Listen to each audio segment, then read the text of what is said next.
জামাই ষষ্ঠীতে শান্তিপুর থেকে আনা কাঁঠাল, বড় কাঁঠাল। আমার বোন ভাঙবে এখন। যা কাঁঠালটা বয়ে বয়ে নিয়ে আয়।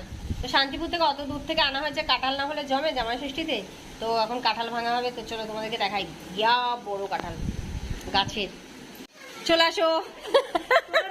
ওইখানে নিয়ে চ। হ্যাঁ এখানে রাখ, এখানে রাখ। হ্যাঁ একটা কিছু পেতে আবার তার উপরে এই বড়। এবার এটা কাটা। তো এর ভেতর থেকে কেমন কোয়া বেরোয় এইটাই হচ্ছে এখন দেখার পালা, যে কেমন কোয়া বেরোবে। টানা হিজড়া চলছে। দেখি কোয়াগুলো কেমন বেরিয়েছে। একটু নরম নরম হয়ে গেছে কিন্তু না, ভেঙে ফেল তাড়াতাড়ি। বেশ বড়ই আছে। ভালো করে বসে নেই, নাহলে অসুবিধা হবে। হ্যাঁ ওরমই তো দেবো। বিশাল ব্যাপার। হ্যাঁ ডানায় গাছ হয়ে গেছে, অনেক বড় বড় হয়েছে।